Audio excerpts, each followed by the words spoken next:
श्री राधे राधा वल्लभ श्री हरिवंश। श्री सद्गुरुदेव भगवान के चरणों में कोटि कोटि प्रणाम। श्री वृंदावन धाम को प्रणाम। आज का ये वीडियो श्री चतुरासी जी हमारी वाणी जी को लेकर है। श्री चतुरासी जी का पाठ करने का क्या नियम है, कौन कौन सी सावधानियां हमें रखनी चाहिए जिससे कि कोई त्रुटि ना होने पाए। पूज्य सद्गुरुदेव भगवान की कृपा से, श्री जी की कृपा से जितना हमें उन्हीं के द्वारा जो है ज्ञान है वो आप सबके साथ शेयर करने का प्रयास करेंगे। अगर कोई भूल हो जाए तो आप सब क्षमा करें, सद्गुरुदेव भगवान क्षमा करें।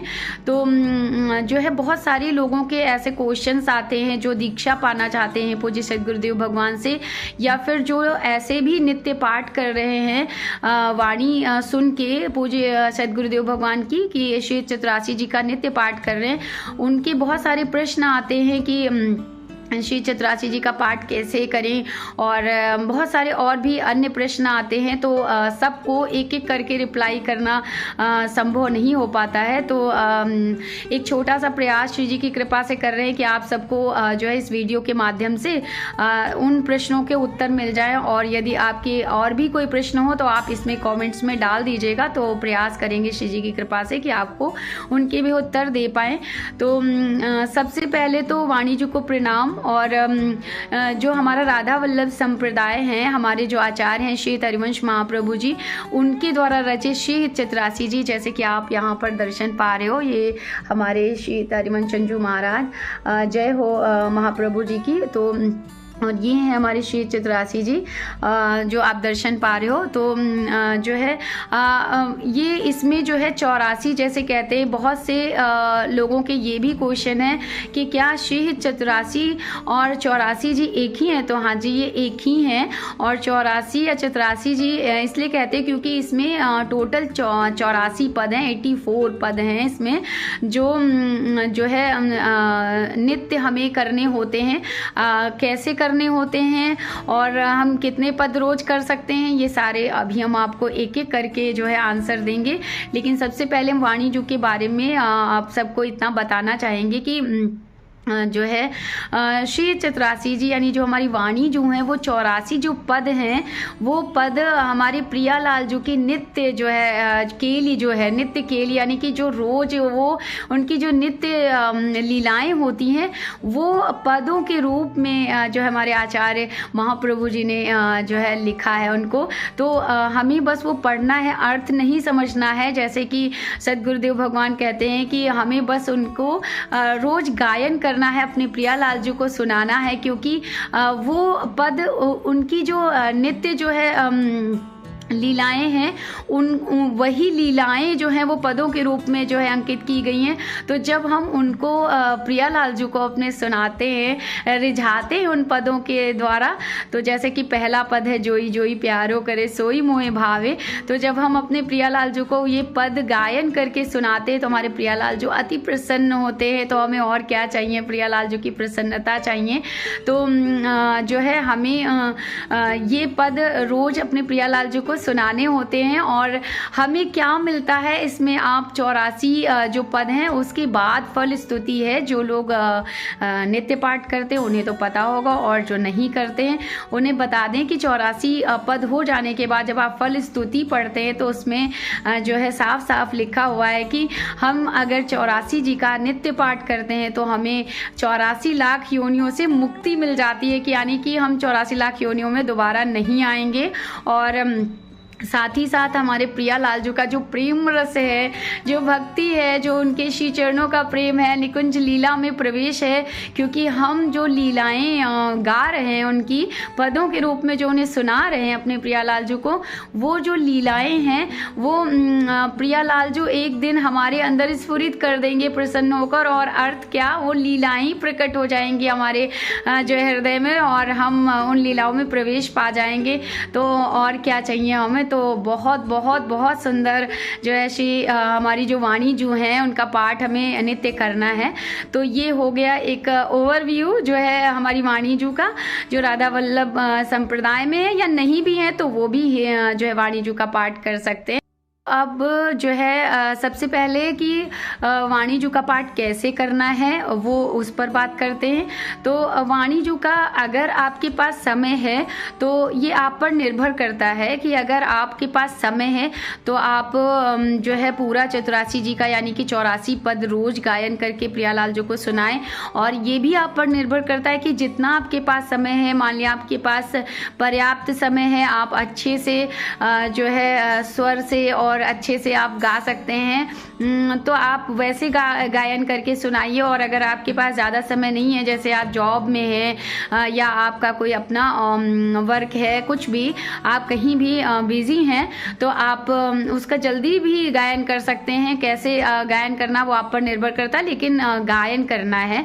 और जो लोग दीक्षा लेना चाहते हैं तो उनको 12 पद रोज पढ़ने ही पढ़ने हैं, ये नियम है। अगर कोई दीक्षा पूज्य सद्गुरुदेव भगवान से अगर कोई दीक्षा लेना चाहता है तो उसको 12 चतुरासी जी के पद गायन ही करने होते हैं। और वो 12 पद, जैसे पहला पद है कि जोई जोई प्यारो करे सोई मोहे भावे, तो यहाँ से शुरू करेंगे और 12 पद तक हम गायन करेंगे। उसके बाद जो है जब हम नेक्स्ट डे स्टार्ट करेंगे तो फिर उस 12वें पद से ही हमें शुरू करना है, ना कि 13वें पद से, हमें 12वें पद से। और एक और चीज़ कि जब हम कोई भी पद जैसे गा रहे हैं और उसका जो अंतिम लाइन है, जो मतलब लास्ट लाइन होता है, तो उसको हमें 2 बार रिपीट करना होता है। जैसे कि पहला ही पद है, उसका भी जो लास्ट में श्वेत हरिवंश के नाम से, जो भी हरिवंश महाप्रभु जी के नाम से जब लास्ट लाइन आती है ना, तो उसे हमें 2 बार रिपीट करना होता है, ये नियम है। और अगर दीक्षा नहीं लेना चाह रहे हैं, ऐसे ही कर रहे हैं, तो अगर आपके पास समय है तो आप उसको पूरा चतुरासी जी का पाठ कर सकते हैं, 84 पदों का रोज गायन कर सकते हैं। और जो है ये भी आपको छूट है, चाहे आप दीक्षा लेना चाहते हैं, दीक्षा ले चुके हैं, या जो लोग नहीं भी दीक्षा लेना चाहते हैं, ऐसे ही चतुरासी जी का पाठ करते हैं पूज्य सद्गुरुदेव भगवान की वाणी सुनकर। तो ऐसा नियम है कि आप किसी भी समय आप अपने जो है समय को अपने हिसाब से जो है एडजस्ट कर सकते हैं। ऐसा नहीं है कि आपको, मान लिया आप के पास दिन में 2-3 बार ऐसा समय आपके पास होता है, थोड़ा थोड़ा करके जब आप कर सकते हो तो आप उसको डिस्ट्रीब्यूट कर लीजिए, उसको आप अपने अकॉर्डिंग मैनेज कर सकते हो।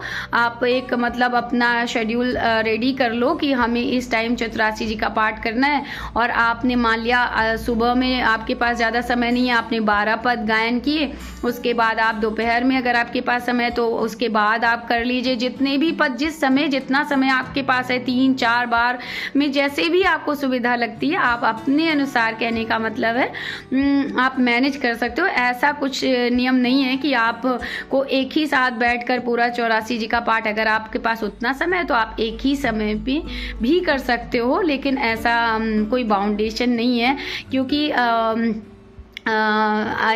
सिर्फ इतना सा उद्देश्य है कि हम अपने प्रियालाल जी को रिझाएं और अपने समय अनुसार, क्योंकि सबके ही जैसे बहुत से गृहस्थ में लोग हैं तो उनके पास उतना समय नहीं होता है, बहुत सारे काम होते हैं और वो करना चाहते हैं तो वो अपने समय अनुसार मैनेज कर सकते हैं, जिस समय उनके पास समय हो उस समय कर सकते हैं। अब ये तो हो गया चतुरासी जी का पाठ कैसे करना चाहिए। और अब दूसरी चीज़ है कि बहुत लोगों के ये क्वेश्चन आए हैं कि चतुरासी जी का पाठ मतलब पवित्र अवस्था में ही कर सकते हैं या अपवित्र अवस्था में भी कर सकते हैं, ऐसे करके भी प्रश्न आए हैं बहुत से। तो अपवित्र अवस्था में जैसे कि अगर मान लिया कि हम वॉशरूम गए हैं, मतलब कहने का मतलब अगर शौच में गए हैं कोई, तो उस अवस्था में बिल्कुल नहीं करना है। वाणीजू का वो परम पवित्र है, वाणीजू मतलब साक्षात प्रिया प्रीतम है, कोई भेद नहीं है। वाणीजू जहाँ पर मतलब है, समझ लो प्रिया प्रीतम वहाँ पर हैं, तो वाणीजू को तो स्पर्श भी नहीं करना है। और वाणीजू को जो है सिर्फ पवित्र अवस्था में करना। अपवित्र अवस्था मतलब अगर आपने अपवित्र वस्त्र भी पहन रखे हैं, जिन वस्त्रों में आप शौच गए हैं, मान लिया आप बाहर हैं, वर्किंग हैं, ऑफिस में हैं और आप के वस्त्र अपवित्र हो गए हैं, आप मतलब शौच में गए हैं, या आप टॉयलेट भी शीट पे गए हैं। कहने का मतलब है कि आप अगर जैसे लघु शंका महाराज जी कहते हैं कि अगर आप शीट पर गए हैं, अगर आप ऐसे ही बाहर गए हैं और आपने पवित्र किया है अपने आप को, तो उसके बाद आप कर सकते हैं। लेकिन अगर आप शीट पर गए हैं और तो आप अपवित्र हो जाएंगे, फिर आपको स्नान करके ही करना होगा।